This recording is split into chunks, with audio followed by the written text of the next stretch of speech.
60 million coronavirus vaccine doses have been administered in the UK, and more than 22 million people have now had both jabs. But that vaccine milestone's been overshadowed by comments made by the Prime Minister's former aide, Dominic Cummings. He claimed in a series of tweets that the government did pursue a policy of herd immunity early in the pandemic. Well, with us now is the Energy Minister, Anne-Marie Trevelyan.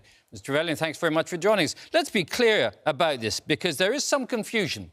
Let's have a direct answer. Was herd immunity ever the government's policy? No, it wasn't. I was part of the cabinet during those early months, and I was actually watching last night the Patrick Vallance early interview where he was talking about one of the potential tools in the armoury might be herd immunity. It was never the policy of this government. Boris Johnson was very clear that the only thing that mattered was that we make sure that we save lives and we keep our NHS safe and able to function, not only protect those who might get COVID, but also everybody else. So when we talked about saving the NHS, we wanted to make sure that we were saving lives in every sense. So it was never a policy of the government. OK, well, let's have a listen, as you said, to the Chief Scientific Advisor from March last year. 60% is the sort of figure you need to get to herd immunity, and we need to have immunity. I mean, at that point, it seems very clear herd immunity was part of the plan. So let's go back to where we were. It wasn't part of the plan. He was explaining how viruses develop and how we had no vaccine at that point. Indeed, we had no knowledge of whether we'd be able to have one in time. And the Prime Minister threw literally everything at vaccines. The Vaccine Task Force was an extraordinary effort by all our scientists, and indeed was successful. And I think the issue, though, is that the criticism of the government is that we didn't go into lockdown early enough. And I think what we're now picking up on is and what Dominic Cummings is revealing is that, and these are his words, herd immunity by September was literally the official plan in all docs, graphs and meetings until it was ditched. I mean, it does seem that early on we went too late to lockdown, and the reason we went too late to lockdown was because we had an initial plan to achieve herd immunity, which was scrapped. No, the Prime Minister never wanted and did not have herd immunity as his policy. As Patrick Vallance was explaining in those early weeks, was something that would be likely to happen. The Prime Minister was always pushing for and set in place policies that ensured that we would both save as many lives as possible and indeed protect our NHS, which is why we then went into lockdown. We were slightly behind the curve in the numbers early on because, of course, this virus was moving across Europe. But the reality was that it was at a pace that I don't think any government department had seen since World War II, at which the Prime Minister pushed and ensured that literally every sinew was stretched by every department to get us to be able to protect all our constituents as quickly as we could, as long as remembering that the reason we were doing that was to save lives and ensure that... There's just one tweet I want to draw your attention to, because somebody here is lying. And the tweet from Dominic Cummings, it's tweet number 42, by the way, in this list. Yes, I'm afraid I haven't had a chance to follow. Okay. Was it 51 that Dominic has put out? And I will at some point, perhaps on the train later. Yeah, we can read it for you now. Yeah, we're going to read you the tweet. Number 10 decided to lie.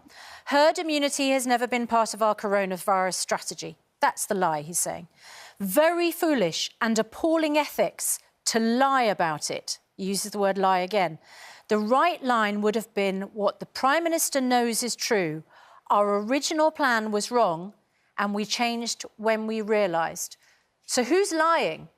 The Prime Minister and the government or Dominic Cummings? So Dominic Cummings will no doubt share all his details when he gets to the committee of MPs this week.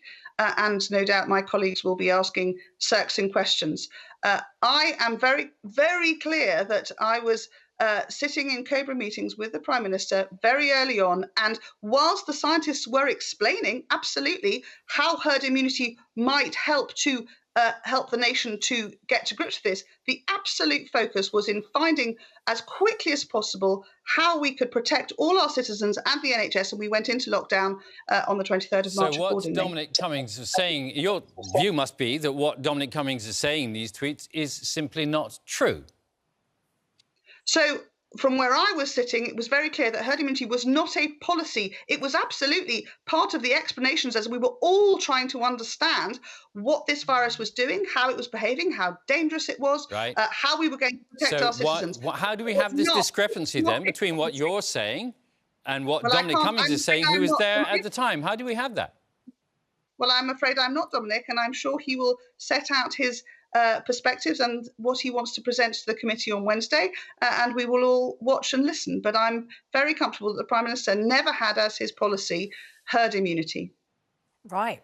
Well, we're still no clearer, because somebody else who was there says that it was part of the strategy. The really important thing, Susanna, is that actually the Prime Minister absolutely wants to get the inquiry underway once we're back into a level of stability so that our civil servants are able to do what they need to do to support that inquiry. And he's very clear that that should be as transparent and open as we need it to be. And all the documentary evidence will be there, so everybody will be able to look, and all of you as journalists with that scrutineering eye will be able to look across the whole piece and understand the depth and the complexity that this virus, when it hit us, brought to every part of our public services, and everybody, I mean, literally everybody pulled every stop out to find the most effective solutions at pace without using the virus. It's interesting, I know, you say they pulled every stop out. We know that Boris Johnson missed the first 5 Cobra meetings. I mean, you know, he wasn't there right at the beginning, was he? So there are all sorts of Cobra meetings that go on, and I have not party to which ones he was and wasn't at. There are lots and lots of Cobra meetings that happen with officials, with a particular departments. This is not the sort of terrifying statement that perhaps others might want to make it to be. The Prime Minister was absolutely focused on that. I mean, to be fair, in April he then became ill. He did miss 5 Cobra meetings. He was actually because he was finishing off his biography on Shakespeare. Is that the case? So I don't have the details, and nor do you. Why don't we let Dominic Cummings explain on Wednesday his view? But most importantly is that when the inquiry comes, you will all be able to look in the depth and what I want, which is for all journalists and those who want to look at the whole picture to see just how hard and how utterly committed every member of this government was, and led by our Prime Minister, that this was something that we were going to tackle together. All right. And the key point is that actually we threw everything at the vaccine challenge, which we didn't at all know whether we could solve. Thank goodness for the vaccine, because unfortunately we lost way too many lives over the course of the coronavirus pandemic. Just a couple of other things before we let you go. One is that Spain has said from today, UK travellers welcome, throwing open their doors. Would you recommend people go on holiday to Spain? Because you haven't put it on the red list. So the Prime Minister is very clear. It's still amber, which is please don't go unless it's, an emergency, a work issue that you can't do, or, perhaps a family crisis, because our scientists are still not comfortable that the amber countries meet the criteria to be able to move to green in terms of numbers of people hospitalised, the genomic sequencing of the variants and so on. So we are moving slowly with our traffic light system to wanting to have more countries on the green list as that data proves itself worthy. We have all the way through tried our very, very best to make sure that we both protect and allow citizens. We are moving out of lockdown, which is fantastic, but we need to do it in a steady way, because if we don't, there is more risk of new variants causing problems. So we are doing so not yet. Please just take care. And remember that if you do go to an amber list country, you will have to quarantine for 10 days at home.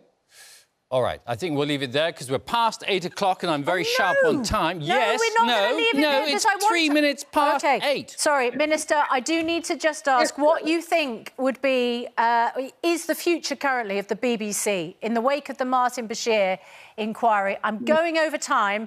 Bill Turnbull is very agitated with me because back at the BBC we had to stay to time. 4 minutes What do you think should the sanction be against the BBC?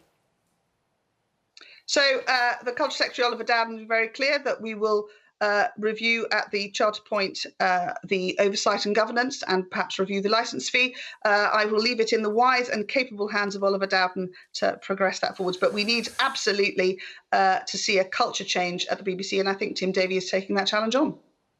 Short answer. Anne-Marie Trevelyan, thanks very much. Here